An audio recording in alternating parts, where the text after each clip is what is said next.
શિનોર તાલુકાના સાંદલી ગામે ધારાસભ્ય અક્ષયભાઈ પટેલની ઉપસ્થિતિમાં હર ઘર તિરંગા અભિયાન અંતર્ગત ભવ્ય તિરંગા યાત્રા યોજાઈ હતી। આ તિરંગા યાત્રા દ્વારા ગ્રામજનોમાં દેશભક્તિની ભાવનાને ઉજાગર કરવાની સાથે નવી પેઢીને રાષ્ટ્ર પ્રત્યેની જવાબદારી અને કર્તવ્યનિષ્ઠાનો સંદેશ આપવામાં આવ્યો હતો। હર ઘર તિરંગા અભિયાનનો મુખ્ય ઉદ્દેશ દરેક નાગરિકોમાં રાષ્ટ્રધ્વજ પ્રત્યે સન્માન અને રાષ્ટ્રપ્રેમની ભાવનાને વધુ પ્રબળ બનાવવાનો છે। ત્યારે શિનોર તાલુકાના સાંદલી ગામે હર ઘર તિરંગા અભિયાન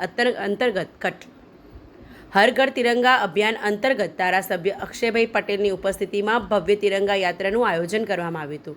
આ તિરંગા યાત્રા ભારત વિદ્યાલય સાંદલીથી નીકળી સાંદલીના વિવિધ વિસ્તારોમાં ફરી હતી। તિરંગા યાત્રામાં ધારાસભ્ય અક્ષયભાઈ પટેલ, કરજણ પ્રાંત અધિકારી શિવમ બારિયા સહિતના પદાધિકારીઓ અને અધિકારીઓ, વિવિધ શાળાના વિદ્યાર્થીઓ અને શિક્ષકો, શિનોર પોલીસ, ગ્રામજનો, જિલ્લા અને તાલુકા પંચાયતના ચૂંટાયેલા જનપ્રતિનિધિઓ તેમજ ભાજપના હોદ્દેદારો, કાર્યકર્તાઓ સહિત મોટી સંખ્યામાં ગ્રામજનો પણ ઉપસ્થિત રહ્યા હતા। સાંદલી ખાતે યોજાયેલી આ ભવ્ય તિરંગા યાત્રા દ્વારા સમગ્ર ગામમાં દેશભક્તિ અને રાષ્ટ્રીય એકતાનો સંદેશ ગુંજી ઉઠ્યો હતો। આજરોજ શિનોર તાલુકા દ્વારા તિરંગા યાત્રાનું આયોજન કરવામાં આવેલું હતું।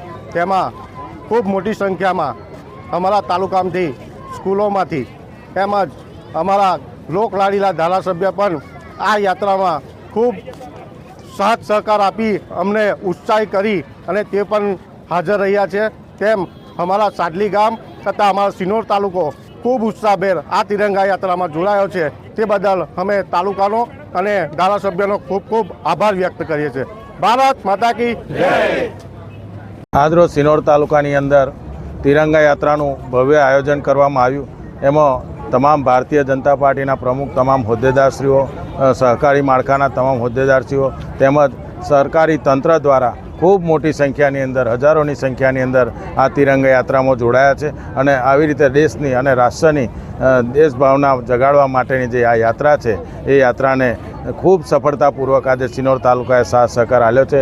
એ બદલ હું ભારતીય જનતા પાર્ટીના શિનોર વિધાનસભાના ધારાસભ્ય તરીકે હું તમામ હોદ્દેદારો અને તમામ આયોજકોનો ખૂબ ખૂબ આભાર માનું છું।